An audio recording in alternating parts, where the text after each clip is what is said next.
G'day everyone. I was watching the Jeranism show recently, well, just today actually, sorry, where he was talking about going to Antarctic and all that sort of stuff. And he raised this 2021 solar eclipse that happened down in Antarctica. It piqued my interest. I had a bit of a look, and he was basically saying, everything about it is all wrong. He didn't quite get it. He did say that he was going to look into it, so I hope that he kind of continues to look into it. But he was just generally passing it off, and I took that as a genuine challenge to actually figure out what's truly going on. Now, before I even went digging around, apart from looking at some of these Google responses, which you can obviously see on here, just trying to figure out why something starts here and ends over there. Looking at all these types of diagrams, I was trying to think, what is it about this particular eclipse which is so interesting? So before I even got to even see anyone else's solution, I went in and tried to talk it out myself. And so I wrote down this here. All right.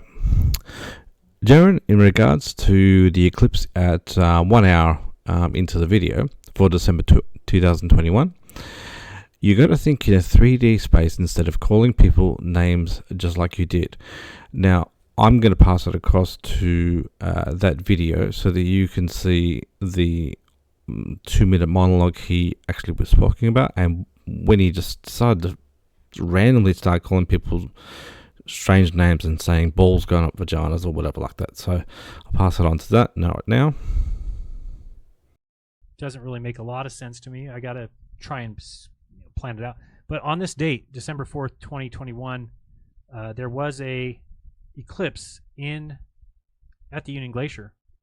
That people there got to see it. Oops, I wanted to put Antarctica. Right, so this one here. And basically it's a short clip, but as you move your mouse like this, you can see that thing up here. You can see the sun moving right to left. Hello, person. And so this is December. This is kind of the weather that we have to expect, I'm guessing. But this is what I wanted to show you about the eclipse. So if we put in that date and eclipse path, okay, show you something kind of weird. Okay, so I want you to pay attention to this eclipse path. Okay, I want you to pay attention to this eclipse path. This is telling you this is where the sun rises and this is where it sets. Remember, December 14th is around 4 days or 10 days different than that eclipse was. So on the day of the eclipse, this is the path of the sun. Okay, let's look at some other places and see if we see like kind of material. So this shows here, this is the path of the sun. Let's look here. This says here, sunrise. The sun comes this way and goes off this way. So good luck to all you faggots who decided to stuff the balls up your vagina and decided to leave the flat earth and run away, because it does look like, well, wasn't that weird? Wonder what that matches. Does that match the sun going around my head in Antarctica, or does that match the flat earth prediction? How about this one? If the sun goes this way and the shadow path goes that way, I mean, here they show it again. Well, that's what the flat earth says. So, to me, that's pertinent. And that was December 4th. But for it to even say sunrise, sunset is strange, because at Union Glacier on December 4th, you really shouldn't have had that. So they have like this one. Let's look at this one. So, I mean, it's showing the path like this. Does it not? All these maps.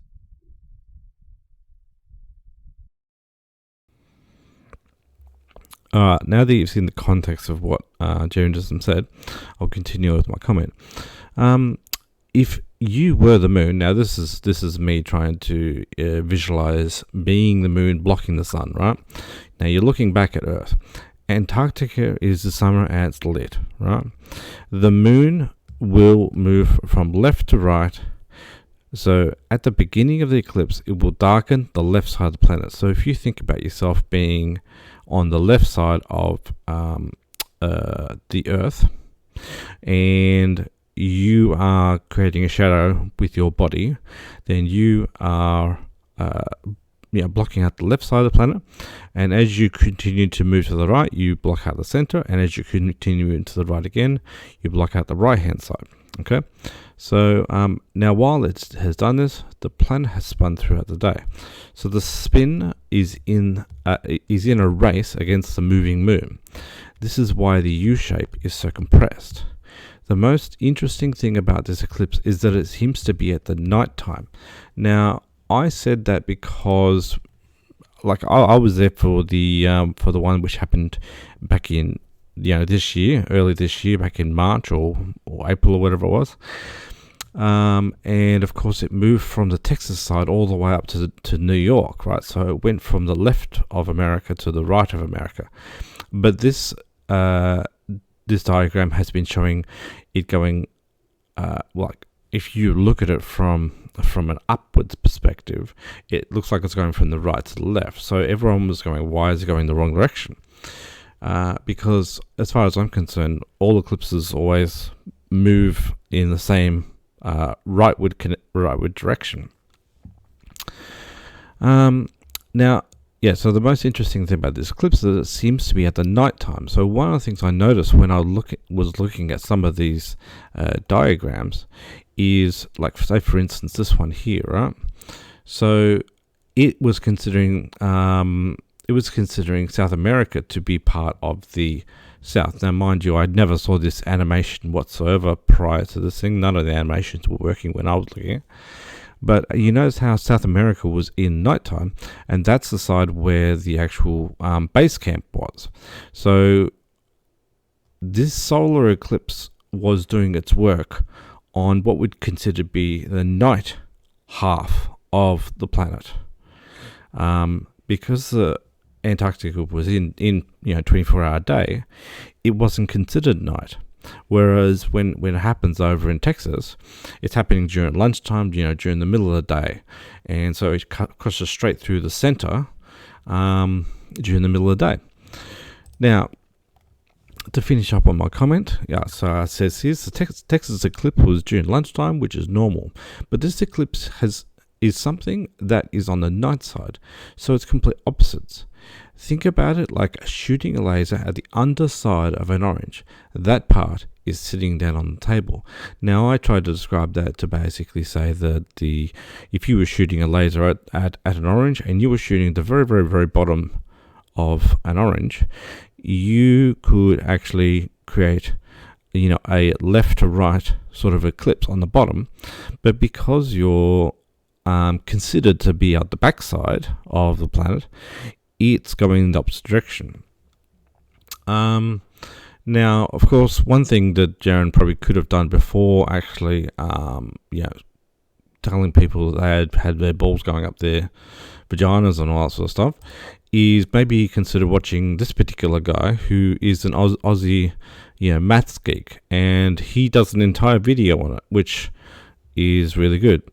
This is one thing I love. The way Aussies are always the best at explaining things. It's absolutely fantastic. And of course, he went to Eclipse Wise. He looked at it here, and he never progressed any further. So if you actually go and have a look at this large animation from down here, you'll be able to visually see what's going on. So you can see that the bottom part down here is the backside of Antarctica, and it's still facing the sun. But of course, the eclipse is going from the left-hand side to the right-hand side, as per you would expect for an eclipse. So effectively, the moon is traveling to the right, but the eclipse happens at the backside of Antarctica because it's underneath the South Pole. So if you had have seen this, you might have finally understood exactly what's going on. Now, if anyone's still confused about that sort of stuff, I've done this very badly out of scale sketch here, and so the radiuses are all wrong. It doesn't really matter because if I had have done it to scale, you would never be able to see anything anyway. So it's much better for me to just slap some random orbs together and show you what it basically means. So this one is supposed to be the Earth, and as you can see, I've shown the axial tilt, generally pointing straight towards what I would consider. You see this yellow line, the light line, where actually the sun's light is coming from. So essentially, like, that basically means the axial tilt is pointing towards, so Antarctica is pointing towards the sun. Now, the moon always spins in this particular direction, right? Which is why when the eclipse went from Texas all the way up to New York State and Maine, it went up in that direction, right? So it passes across there. So if you can imagine, behind the moon is where the shadow was going to be. So people have to understand that while the sun might, while the sun might be static and the Earth is rotating in a particular direction, you've got to think about the moon making a cross shadow, because the moon passes across, and it sends the shadow in the opposite direction to the way the sun is actually moving. So, but in this particular instance, as you can see here, the axial tilt is here, and so we can see the bottom of Antarctica down below the South Pole here. It is physically visible. And as it showed in that graphic, if I was to visualize the center of the moon right here, it comes across and pops up on the left-hand side of the planet, like I said back in the this first note here, right? And then it goes to the center point here, and then it finishes its cycle on the right-hand side. But effectively, the line has come up from here to the left, up to the center, or like underneath the South Pole, obviously, and down to the right. But it's effectively drawn a straight line across here, right? So it's no good. Don't worry about that.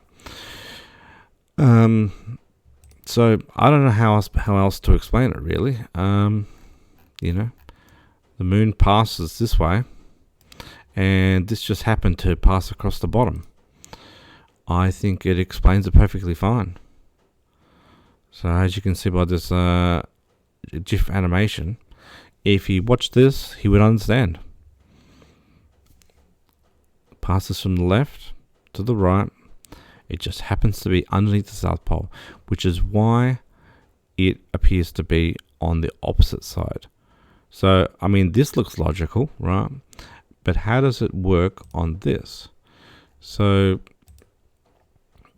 what you got to do is you got to download this image, rotate it, and understand that you're passing from here. The sun's coming in on this angle right here. It's not coming in on that angle at all. It's coming in on this angle, and it's passing this way. So that's how it works.